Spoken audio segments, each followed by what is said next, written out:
Hello दोस्तों, जब कोई व्यक्ति अध्यात्म या ध्यान के मार्ग पर चलने लगता है और वह निरंतर उसी मार्ग पर चलता है तो उसे उस मार्ग में जो उपलब्धियां मिलती हैं उससे विद्वानों ने संसारिक भाषा में पद और अध्यात्म की भाषा में मोक्ष, मुक्ति या समाधि की स्थितियां या ज्ञान कहा है। आखिर ये पद कितने प्रकार के होते हैं और क्या है? ब्रह्मव्रत पुराण के अनुसार 4 प्रकार के पद होते हैं। ब्रह्मव्रत एक पुराण है, उसमें 4 प्रकार के पद बताए गए हैं। आप इसको नोट कर लें, क्योंकि मैं तो वीडियो बोल के चली जाती फिर आप भूल जाएंगे। इसलिए ब्रह्मा पद, दूसरा रुद्र पद, तीसरा विष्णु पद और चौथा है परम पद। परम पद को कहते हैं सिद्ध पद।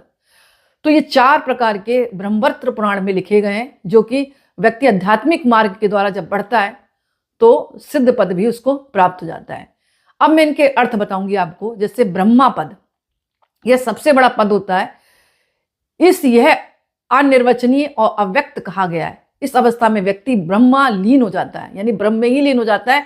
उसको खुद को नहीं पता लगता कि ब्रह्म कौन है और मैं कौन हूं, यानी अपना अस्तित्व बिल्कुल मिटा देता है। तब उसको ब्रह्मा का पद प्राप्त होता है। मतलब इसकी अव्यक्ति नहीं की जा सकती, इसको हम विवेचन नहीं कर सकते, तब प्राप्त होता है ब्रह्मा पद। दूसरा होता है रुद्र पद। विष्णु पद से बढ़कर होता है रुद्र पद, जबकि व्यक्ति अखंड समाधि में लीन हो जाता है।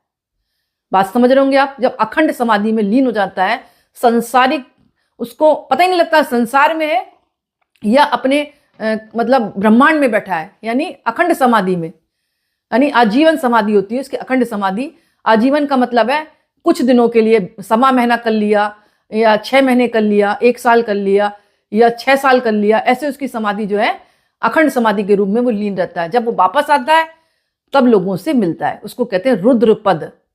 इसके अलावा आपका होता तीसरा जो पद होता है मिलता है विष्णु पद। अब ये विष्णु पद क्या है? सिद्ध पद से बढ़कर ही विष्णु पद है, जबकि सिद्धियों से बढ़कर व्यक्ति मोक्ष की दशा में स्थित होकर स्थिर प्रज्ञा हो जाता है। अच्छा दोस्तों, मैं यहां पर एक बात बताऊंगी। ये है ज्ञान और मोक्ष की तरफ जब व्यक्ति बढ़ता है तो उसको ये पद प्राप्त होता है। ये उपाधियां हमारे जो ऋषि मुनि थे उन्होंने मतलब एक तरह से मतलब ज्ञान के रूप में लोगों को बताना चाहा। तो जब भी आप आध्यात्मिक और ज्ञान की तरफ बढ़ते हैं तो ये पद बहुत मुश्किल से प्राप्त होते हैं, क्योंकि इतने सिद्धियों तक कोई पहुंच नहीं पाता कि उसको विष्णु पद मिल जाए। तो सिद्ध पद से बढ़कर है विष्णु पद, जबकि सिद्धियों से बढ़कर व्यक्ति मोक्ष की दशा में स्थित होकर स्थिर प्रज्ञ हो जाता है। यानी ऐसे व्यक्ति को आप थोड़ा सा टच भी करेंगे ना तो आपको एक करंट सा लगेगा, यानी कि वो इतना उसके अंदर तेज हो जाता है कि आसपास के जीव जंतुओं में भी वो एनर्जी का प्रवाह होने लगता है। तो आता है विष्णु पद। इसके अलावा चौथा पद प्राप्त होता है